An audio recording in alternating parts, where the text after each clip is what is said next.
Okay, we broadcast live from the west side. This my shit right here. Yeah. All right, we live from the Trap Podcast. It's your boy on site. I got a very, very, very, very special guest in the building tonight, bro. Very special guest. He go by the name of Goldmouf. Y'all show some love for Goldmouf. Yeah. What's up, bro? Man, what it do, man? What it do? You got me outside at the motherfucking On the west side. Cafe, yeah. Know what I'm saying? You good though, bro. I'm good. Yeah, I promise you good, bro. I promise you. I ain't gonna let nothing touch with you, bro. It's very special to get you out here, bro, today. You got a lot of shit going on, a lot of motion, a lot of things going on, bro. You've been doing your thing for a long time. Yeah. So for the people that don't know, I know I introduced you, but go ahead and introduce yourself, man. Let them know who you are, what you do, what you got going. I go by the name of Goldmouf. I'm originally from Macon, Georgia, Duncan Block to be exact, you know what I'm saying? Okay. I came up in the, during the, you know what I'm saying, there was a time where the streets was really the streets. Okay. You know what I'm saying? Where it went watered down, where you couldn't tell on a nigga still walking around and come around like it's cool, you know what I'm saying? I came up in the era where niggas really stood on the business, you know what I'm saying? Wasn't all the internet cap shit that's going on. Yeah. I was raised by some real OGs, so you know what I'm saying? Shout out to them because it wouldn't be no him if it wasn't them. You know what I'm talking about? Shout out to them. Yeah. For sure, for sure. So you've been doing your thing for a long time, man. What kind of got you into music? What made you want to do music? I mean, I'm gonna say Jermaine Dupri.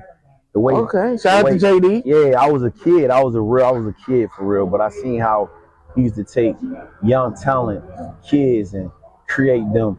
Make them stars. And one of the great examples was Chris Cross. Yeah. You know what I'm saying? Facts. Totally crossed out. Right. Like I said, I was a kid. You know what I'm saying?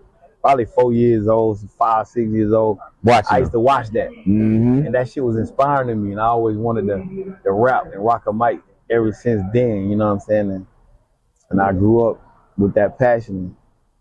That's what I'm doing. So being from Macon, being from Georgia, that's not even categorized because people from all over in Georgia, and I feel like it's the same thing whether you from Macon, whether you from Athens, whether you from it don't even matter. Whatever Georgia has a different aspect on the game. Knowing that you grew up in a town, a state that got so many different celebrities, so many big name people, how did you blow past all of that and get where you're at right now?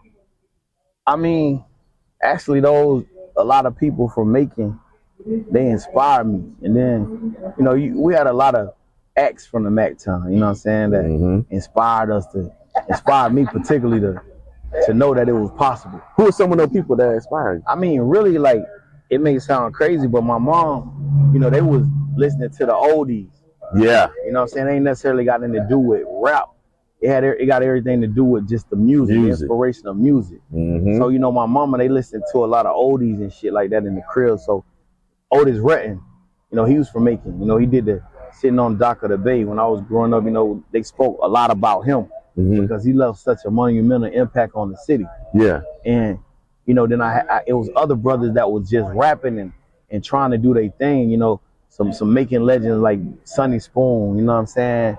People like Bad Brad J, these people was actually doing the rap way before, me and, Jeezy and Kiki became in the rap game, you know what I'm saying? So that's how it was for us. They was like our big homies in the music, letting us know that it was possible to make a way in it, you know what I'm saying? But my first record wasn't done in Macon. It was actually done up in Atlanta. Okay. By a great dynamic duo, Said Black and G Money and Big X from the Coalition DJs before the Coalition. Shout out to the Coalition, man. Before the Coalition, you heard what he said. It's a motherfucking legend right now. Y'all pay attention. My bad. Go ahead. Nah, it's real though. Big X from one of the founders of the Coalition DJ. I know what that is. He the one who actually produced the first song that me and Young Jeezy did. Yeah. Way back in the day. Yeah. A lot of people, they don't know, but you know what I'm saying, Big X is the one who produced the first song I ever got on. Yeah. Like, professional song. Yeah, that was a while back, man. You know what I'm saying? That was before the Coalition. was founded. You know what I'm saying? That's dope, bro. Yeah, and so that's why me and X, we got a real great relationship today. Yeah. You know what I'm saying? If I call him, but if I ask him, he make it happen for me. You know what I'm saying? Because he like my surrogate rap dad. You know what I'm saying? That basically raised me in the industry, watched me cultivate myself into who I am today and develop the skill set that I have today. So, you know what I'm saying? Shout out to Big X. Shout out to Big X, man. Big X, he a legend too, man. He done broke so many records and put so many artists on. Yeah, iconic. Yeah, very iconic. So you hear Goldmouf name all the time. A lot of y'all people hear Jeezy then shout him out. So many people in the city that shot the name Goldmouf. I have the real Goldmouf right now here with me on the west side of Atlanta. Pulled up, no security, straight gangster, straight real raw shit. Like, I have a real legend in the building, bro. It's an honor for me to you to have to sit down with you, bro, and just to. I seen you on so many podcasts, Big Facts. I seen you on a lot of podcasts, bro, and I know that what you bring to the culture is definitely inspirational, and we need a lot of guidance. You know what I mean? We need a lot of guidance, bro. And you one of the people that is highly respected. You one of the people that people look at and they say, "Hey, I want to be like him. I want to be like him when I grow up." But they don't even know because you so low key. You don't even pop. You don't even pop. You can pop your shit. Yeah, but you don't even pop your shit like that, bro. Because, man, it's crazy, man. A lot of people tell me, like, bro, you gotta pop your shit. Like, nigga, you got the motherfucking Bentleys, you got the Benzes, you got the new motherfucking Escalade, electric trucks. You got pull it up in that motherfucker. Yeah, you know what I'm saying? You got everything. These niggas got $1 million in jewelry. Yeah. You got all of this shit. You know what I'm saying? But you don't flaunt it. You don't pop it. Like, that never been me. I always been, you know what I'm saying, a laid back dude. I always been humble because I feel like I never wanted to appear bigger than God. You know what I'm saying? And so I feel like, you know what I'm saying? Like, I'm only a human being. That's big. So bro. if I feel like if I act like I'm motherfucking invincible, I got some such superpowers, then maybe that'll, you know what I'm saying, nip my blessings and God, you know, I don't know. I got a crazy way of looking at it. Maybe, you know, I don't want to be put in because sometimes you can actually lose touch with you know, your humanity. Yeah. And think you bigger than the program. Yeah. Think you know, because one time I heard Jay-Z say some real shit. He said, man, I got so high. I went so high up on the totem pole. I went so motherfucking high in the sky as far as my success and popularity and fame that I had to cut myself just to see that I still bleed.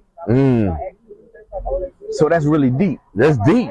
Like, you can get so, you know what I'm saying, beside yourself that you forget that you still bleed. You still here. You still living. Yeah. That you're still a human being. Right. You see what I'm saying? Yeah. And that's really important. Nah, dog, that's dope. That's dope. Let me hit you right back. I'm doing an interview, all right? So that's what keep me humble. And I seen a lot of giants, man, get reduced to midgets. Yeah. And so I never want to. I do celebrate my wins, and I do appreciate my success, especially coming from where I come from and doing it the way in which I have done it. You see what I'm saying? Yeah. But I just want to remain humble, man, and inspire motherfuckers rather than shit on niggas. I don't want to shit on niggas. Nah, niggas be like, man, I'm finna shit on these niggas. I don't want to shit on niggas. I want to inspire niggas. Bro, you inspired, bro. If you don't know, I'm going to break it down to you because I'm tapped into the culture, especially the YNs, bro.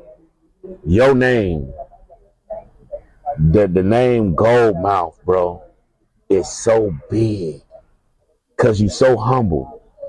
You so humble, bro. Your name is so up there. I'm talking about up there with the greats, my nigga. Up there with the greats because you so humble. I'm talking about niggas that Jeezy, Future, all these niggas shot your name out, my nigga Rollo. All these niggas shot your name out, bro, because you that humble nigga. Niggas want to be like you, bro. They need more niggas like you, bro. We need more niggas, bro. I'm being genuine. I'm being real. I'm being authentic right now, and we need our culture to go in another direction, bro. Yeah. We need our culture going, and niggas like you, bro. Like, we need more of this of you, bro. We need more of this from you, bro. Don't let it stop here, bro. Like, whatever need to be done, bro. Like when Porsche told me, like I said, I want Goldmouf. Fuck who else you got. I'll get him next week. I want Goldmouf because nigga, that's a legend. Just to sit down with this nigga and talk and have a one-on-one and get the man, bro. It's appreciate it, bro. Man, you know, appreciate it. I'm gonna be honest with you, man. Like, you know, when you living inside your own skin, you really can't see the outside of it. You see what I'm saying? I'm telling you now. And so, you know, I never knew the influence and the inspiration that I had, like, on people in the culture. You know what I'm saying? Until I started really tapping into shit and listening, and I was like, damn.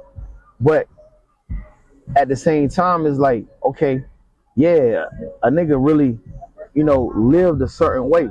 A nigga live a certain way. A nigga overcame, I mean, incredible obstacles. You know, really stood on the business as far as being a man, being responsible, being that person, you know, to inspire others. You know what I'm saying? Not to put a brother down, but to give a nigga some game. You know, if I could do that. Oh, fuck it. I could just sit back and listen to it, brother. Yeah. You know what I'm saying? Because I'm learning every time I shut the fuck up and listen to people. You see what I'm saying? So, you know, those things really are important to me. You know what I'm saying? You know, the fame, the money, you know, we need the money in order for us to navigate this earth in a liberated manner. Yeah. Nevertheless, the fame is something that can also influence the people can wage the influence over the people in order that you know what I'm saying, live out your purpose. Yeah. So if you got money and fame and you are utilizing it in a wrong manner, in a negative manner, in which is not serving, helping, assisting the culture to grow, cultivate, and elevate, then you know what I'm saying, you misusing that authority, that blessing that God has blessed you with. And you know, I don't fuck with that. Man. That's why you who you are. Yeah. That's why who you are. You got principles, bro. I don't fuck with that. Yeah. I don't fuck with misleading the people. Yeah. I don't fuck with none of that. You know what I'm saying? That's why I meet a lot of, you know, me and a few of these people out here don't really get along because, you know what I'm saying, you got a lot of motherfuckers out here, they misleading the people. Yeah. You know what I'm saying? And, you know, they I can't knock who a person is, you know, much love to whoever, whatever, but I'm on the solid side of shit. I'm on the real side of shit. Facts. You know what I'm saying? I'm the nigga that's gonna be real. If I ain't got no motherfucking, if I ain't up, I ain't up. You know what I'm saying? I ain't gotta mislead you to feel like I'm up. Right. You know what I'm saying? If I believe in something, I believe in. If I don't, I don't. I fuck with who I fuck with. If you don't fuck with me, fuck you. It is what it is. Or matter of fact, not even fuck you. You ain't gotta fuck with me. We can still coexist without fucking with each other. Exactly. You go your way, I go my way. Right. We see each other in the middle. You know what I'm saying? We be cordial as adults and keep it moving because anything else is unnecessary. You feel me? Man. So being the type of person you are, being the man you are, being where you're at in your career, what would you say you have right now that's coming out next? So everybody that knows you, that want to tap into you, like you got any projects, any shows? Yeah, so I just dropped my project. It's called Who is Goldmouf. Okay. I just dropped it last Friday, you know. Matter of fact, August the 8th. And it's on every platform, and you know what I'm saying? A lot of people wanted to know who is Goldmouf. A lot of people heard the name. Yeah, a lot of people heard the name. A lot of people, you know, said they heard niggas say, "Oh no, that ain't Goldmouf. That ain't the real Goldmouf." It's only one. It's only one. I'm the realest nigga ever done this. It's only one. Show me another that did this shit the way I did it. That's solid. That stand on the business like I have. Show me another nigga that went through the shit I went through and handled it the way that I handled it and came out still triumphant. Yeah. And I ain't speaking on no monetarily shit. I'm talking about going into the motherfucking den of fire and coming out that bitch with my value system still perfectly intact. Facts. Fuck all the money shit. Fuck niggas can get money. You know what I'm saying? Niggas have a whole dick in their mouth and come out the room and this nigga one of the richest niggas in the world. So fuck the money. Anybody can get the money. But can anybody have a real deal solid value system and stand under that shit? Yeah. Stand on that shit even through, you know, the most trying times. Yeah. Yeah. Speak on it. Niggas sell they soul for that for a couple dollars quick. Speak on it. Speak on it. Niggas sell they soul just to be a part of niggas' circles and cliques. Yeah. I know so many broke ass niggas out here rolling with all these niggas with big names, and they just sticking around and standing around for the clout, just because they can get clout. Oh yeah, he such and such be with such and such. Oh, he be with such and such. Nigga, I ain't knowing the hell I'm finna be around such and such if I can't motherfucking feed my family and be a man. Yeah. You know what I'm saying? Be a responsible adult for my loved ones and those who love me and an inspiration for those who inspire to be like me. Yeah. I ain't knowing the hell. Yeah. So if I can't do that, then I ain't gonna do it. Yeah. What the fuck I look like? I wouldn't give a fuck if it was Michael Jackson. Yeah. Go if I hang around Michael Jackson for 6 months and I'm presenting certain things and I see Michael Jackson, I don't want nobody to eat but him. I'm getting the fuck around Michael Jackson. Fuck that. Right. Facts. You see what I'm saying? Facts. Me and Mike ain't got nothing coming. Facts. Cause I want to do it like Mitch did it. Yeah. I want all my motherfucking brothers to eat. Yeah. I don't want to just pull up in that motherfucking new Escalade IQ 1000V and my brothers, you know what I'm saying? Ain't pulling up in ain't pulling up and shit. Yeah. Yeah. I want to make it to where if it's up to me, I want to pave the way for my brothers can have exactly what I got or more than what I got. And if I can't, you know what I'm saying, be that type of person, then I don't want to be shit at all. You feel me? Speaking of your brothers and people who you connected with, how did the relationship with you and Rollo come into play?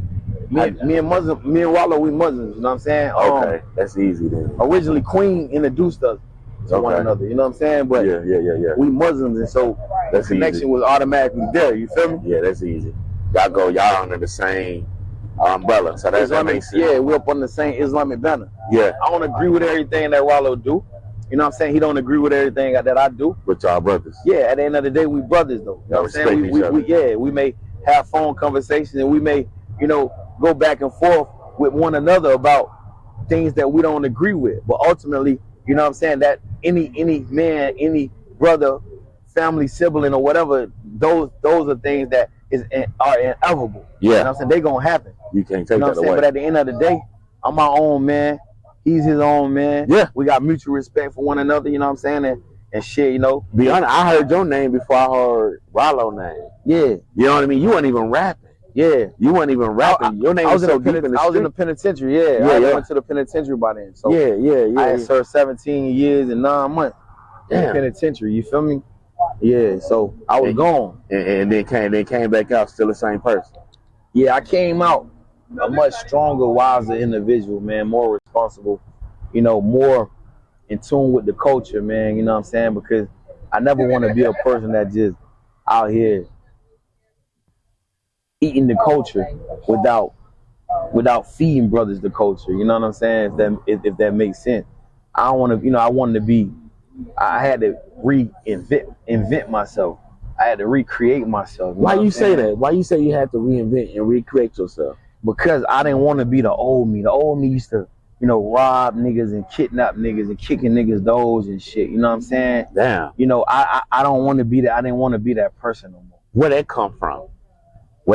Living that lifestyle, having to kicking doors. Yeah, I grew up amongst, a bunch of robbers and shooters and killers. You know what I'm saying? And I was a kid when I was 11 years old. Like, I was hanging with the 30-year-olds on my block. Yeah. And they was allowing me to go on capers with them. Yeah. And so that's what I knew at that time. And I realized that it ain't nothing cool about watching a man work all week long and bring home his check and you come, land in the bushes and knock him across the head and take his hard-earned money that he didn't work hard for. Then get your lazy ass up, bitch ass nigga, and go work for your shit. Yeah. You know what I'm saying? Don't take nobody's life for no material shit that you can get out here and work for your motherfucking self.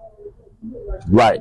You see what I'm saying? Right. And that's what and people feel like that's okay to do. But no, actually that ain't okay. So when I got out of the penitentiary, I ain't want to be that same person no more. I wanted to be a motherfucker that stood on something, you know what I'm saying? That respected one's grind, respected one's hustle.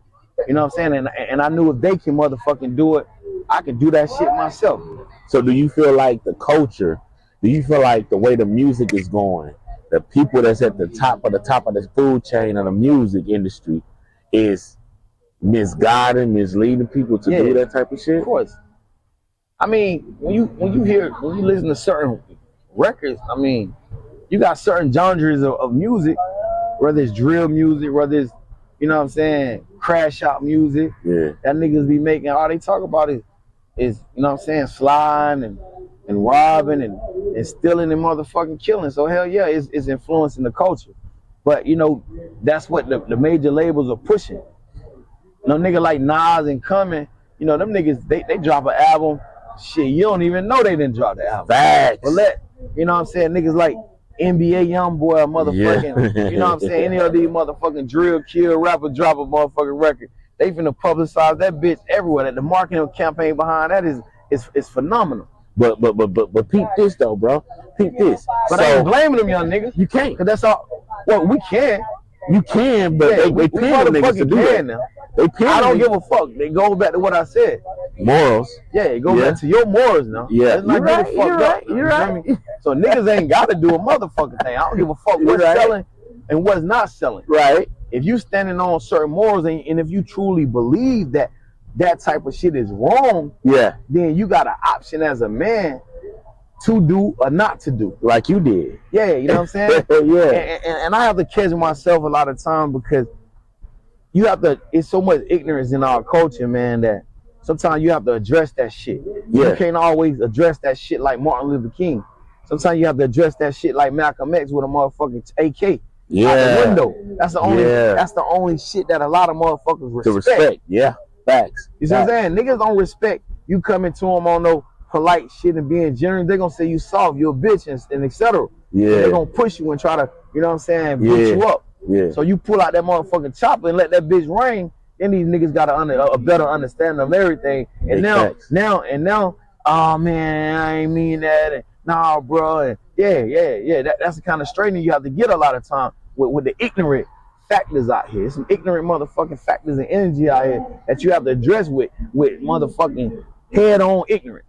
You heard? And when it's time to address those issues, we address the motherfucking issue, we step on the situation, and we keep it the fuck moving. You feel me? But that ain't something we glorify. Right. So would you say because Atlanta never really had drill music, Atlanta really wasn't thriving off of drill music. Atlanta was fun music, party music, have fun trap music. Atlanta, so the whole drill shit, what would you say brought the drill shit to Atlanta? I know already, but what would you say? I mean, I'll say this, right? I don't know Atlanta to necessarily make, I guess you can't classify it as drill music. Now?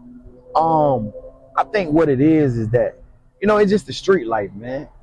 Everybody living in the streets, shit happening, you know what I'm saying? Niggas influenced by niggas from Chirac. Thank you, bro. It's different influences that, you know, create the culture.